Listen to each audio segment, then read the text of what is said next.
e muita gente ali entrando e saindo com compras, crianças, idosos, uma situação de muita fragilidade para quem acaba se defrontando com uma ocorrência deste tipo. Importante as imagens de segurança para vermos a necessidade de implantar medidas também para coibir esse tipo de situação, afinal é lugar público, é lugar com uma quantidade de pessoas muito grande, poderia ter terminado em uma grande tragédia lá em Sumaré. A gente fala agora de um crime ambiental que vem sendo registrado nos afluentes do rio Piracicaba e também do rio Corumbataí. Para entenderem um pouco melhor, as equipes que faziam rotina durante a última sexta-feira e também na manhã dessa terça-feira, dia 30, acabaram observando um despejo irregular de um subproduto que se usa na cana-de-açúcar. Tem imagens também para quem está acompanhando pelo YouTube. A água do rio chega a ficar com várias bolinhas brancas e, em alguns dos casos, cobre totalmente aí parte dos leitos, não só do rio Corumbataí, como dos afluentes dele. A gente está em contato agora e conversa com a Patrulha Rural da Guarda Civil, que atende a região ali de Piracicaba, porque o Fernando Bertin estava nesta ocorrência e em outras e conversa com a gente agora. Bom dia, Fernando, obrigada pela sua participação, ou eu o chamo de Bertin? Fique à vontade. Muito bom dia, muito obrigado pela oportunidade. Nós quem agradecemos. Afinal, tem muitas empresas que têm sede na região de Piracicaba e despejo é crime ambiental. Eu queria que você comentasse um pouco sobre isso, sobre o trabalho que a patrulha tem feito, inclusive nesse caso registrado. A patrulha ela atua majoritariamente na área rural do município de Piracicaba e atende todo tipo de ocorrência, desde o furto, o roubo, o tráfico de entorpecentes, bem como os crimes ambientais. Não é um fato rotineiro esse tipo de situação, mas também não é raro de ocorrer.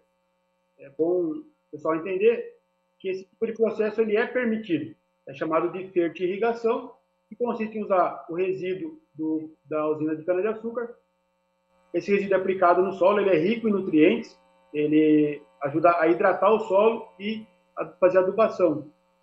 Porém, quando não há o monitoramento correto, acaba acontecendo o que ocorreu, uma saturação do solo, o solo fica hiperidratado, encharcado, houve uma enxurrada desse resíduo que atingiu uma área pantanosa, uma área de várzea, e da área de várzea atingiu o Ribeirão Tamandupá, posteriormente chegou até o rio Corumbataí. Para a gente entender aí o volume, então, foi realmente fora do que é considerado, então. Sim, foi bastante. A informação que a gente tem de maneira informal de moradores próximos ali é que desde a última sexta-feira a situação vinha ocorrendo. A usina tentou estancar o problema ali usando maquinário para fazer uma contenção com barreira de terra, mas o volume realmente foi acima do que se suportava e acabou tendo esse crime ambiental. E por mais que a usina trabalhe, tem que trabalhar com as normas que a legislação estabelece, vez ou outra acaba tendo esse problema e nós temos que cumprir o nosso papel, fazer a autuação e comunicar às autoridades competentes. Bertinho, bom dia, aqui é Guilherme Pierangeli. Pelo que você está falando, então, não foi algo deliberado, foi uma descarte acidental que acabou acontecendo por parte dessa usina? Bom dia, correto. Muito boa informação.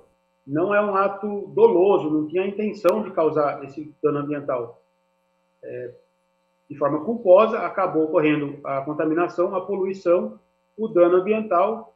Esse resíduo na água dos rios e lagos aí, ele pode matar toda a vida aquática que houver ali. Então, quando se fizer a aplicação da vinhaça, tem que tomar cuidado.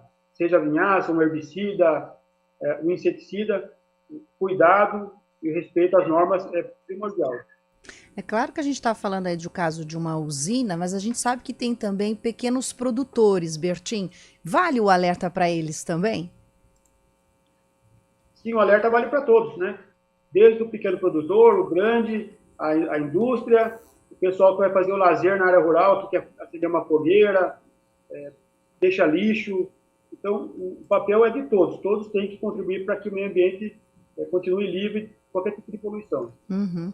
Olha, pesquisando um pouco, nós observamos que em 2019 o Ministério Público, a Promotoria de Justiça e Defesa do Meio Ambiente de Rio Claro chegou até a instaurar um inquérito para investigar, porque o leito do Rio Corumbataí, realmente, ao passar por ele, o próprio promotor de justiça, que deu entrevista na época, falou que ele mesmo constatou que muita gente depositava lixo, não sabe onde pôr, pega as caçambas e simplesmente deixa ali ou as margens do rio, que acaba caindo no rio de novo, o material, né?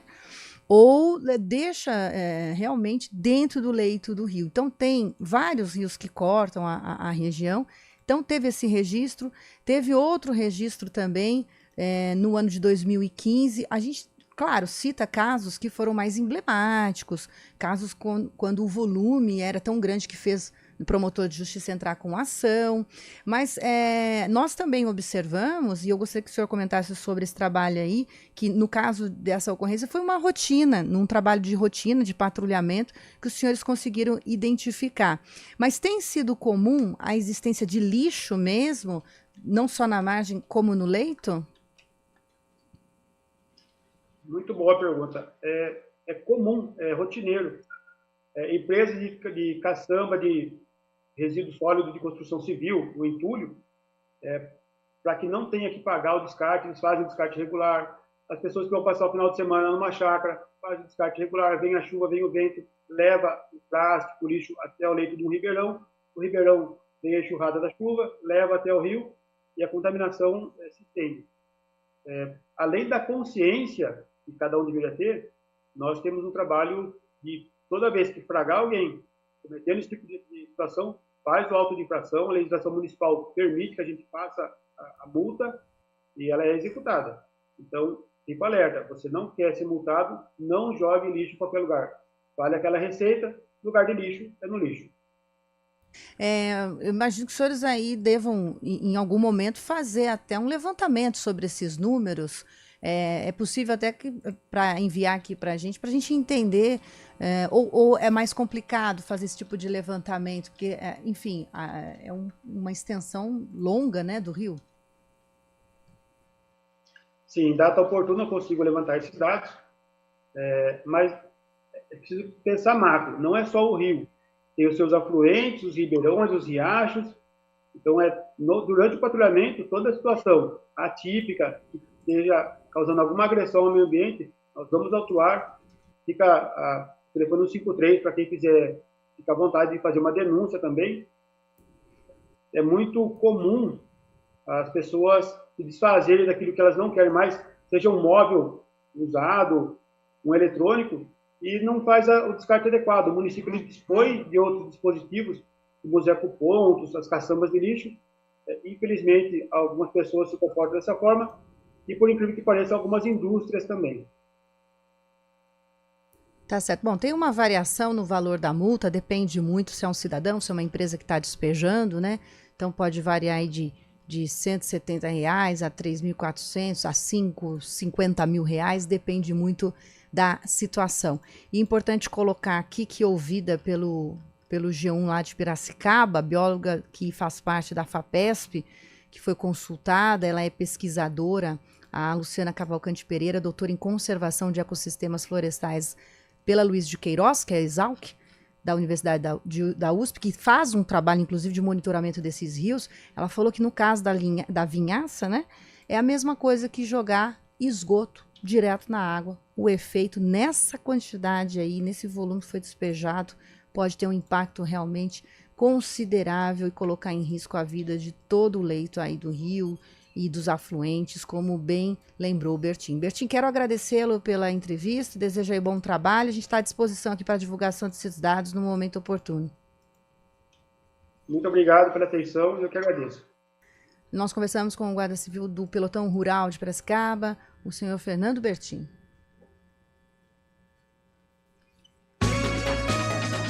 CBN Campinas.